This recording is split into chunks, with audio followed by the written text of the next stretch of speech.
Hello, fellow Pivo lovers. I'm just going to do a quick walkthrough of how I like to set up my Pivo to record my rides, what I've kind of found works for me. So right now I'm in that top right pull-down menu, the control center on my iPhone 11, showing the settings that I put on my phone before I even start working with the Pivo. So the first one is I always turn on my Do Not Disturb so that I cannot receive notifications that may kick me out of recording or disturb the video itself. I do have it set up so that one person can contact me while my phone is on Do Not Disturb. So I just tell them that I am recording and request that they not call me unless it's urgent. So if they do call, I know something's going on. And I'm definitely okay with my video being interrupted in that case. Okay, so then the second setting too, right now I'm on my iPhone 11, I have the screen recording going. So again, just to check it, make sure the microphone's on, I pressed and hold on that button. It does show my microphone on, which honestly I had already checked because I was not recording my voice earlier. All right, so now that I've done that, I'm gonna exit out. And I'm going to pull up I'm going to turn on my Pivo first. And then once it's on and that blue light is blinking, I open my Pivo app, hit connect,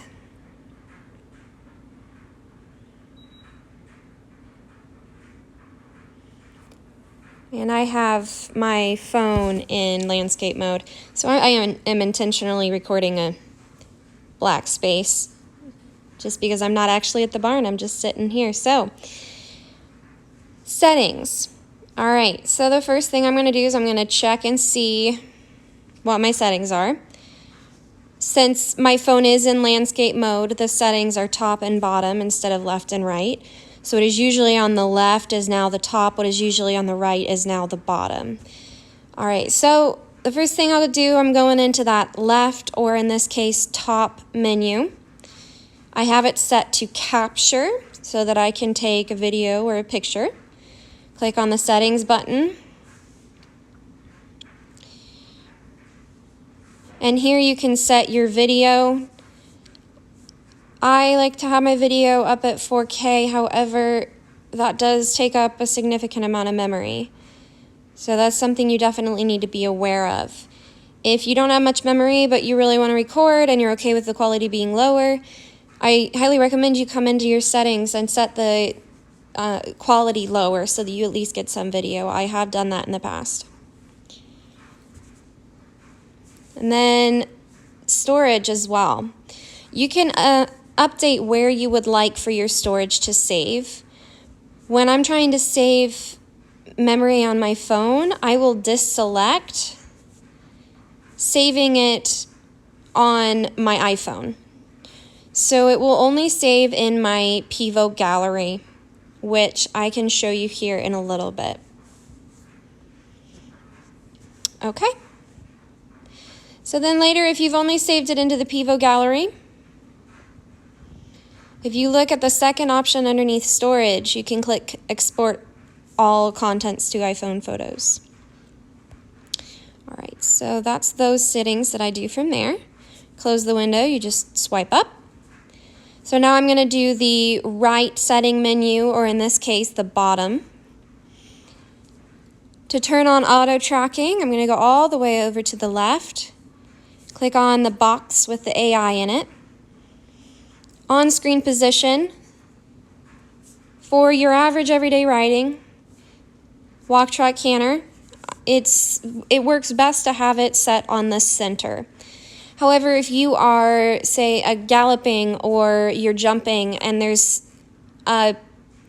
your speed is higher than the Pivo may be able to keep up with, then you want to set the screen position opposite of the direction you're going. So say you are going to the right, then you would want to put that position on the left.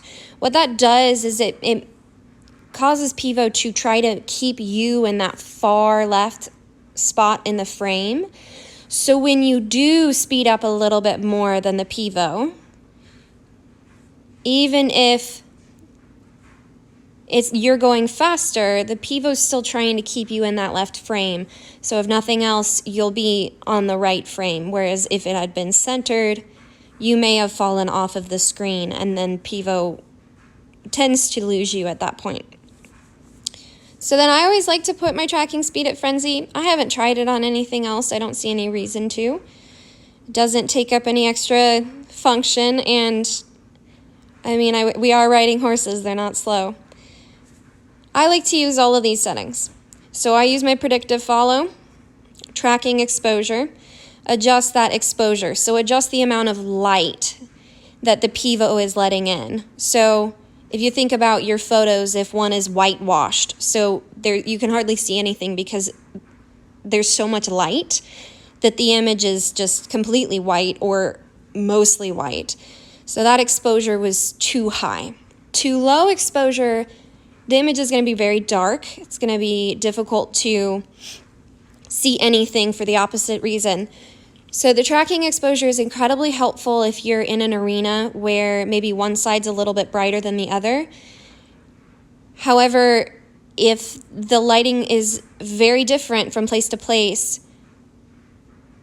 keep that in mind and try to set up the Pivo as if you're trying to take a picture. So consider to yourself, ask yourself, if I was trying to take a picture from this location of whatever situation it is you're wanting to record, would I be able to see myself? Would I be able to see detail? Would I be taking up a really small portion of the frame? Or would I be taking up the entire frame? So those are all very important in all of the errors that so far I've seen people having trouble with, or the struggles people having trouble with on the Pivo videos. So if the Pivo cannot see you properly, if the lighting is poor, it's not going to be able to track you.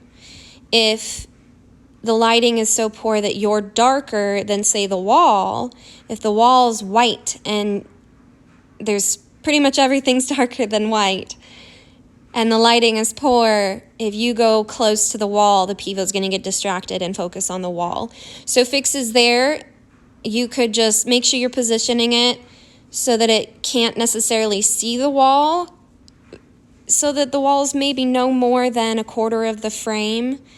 I have noticed that as long as it stays less than about an eighth to a quarter, it doesn't get distracted by that object.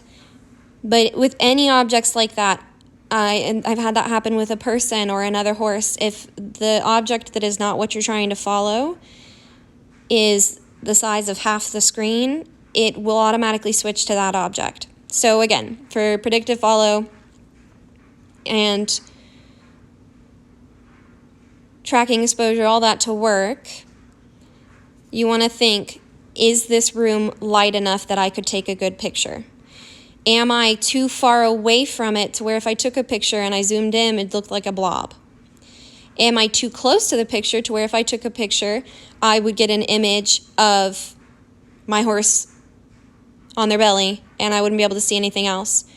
So that being said, I always like to have my horse being no more than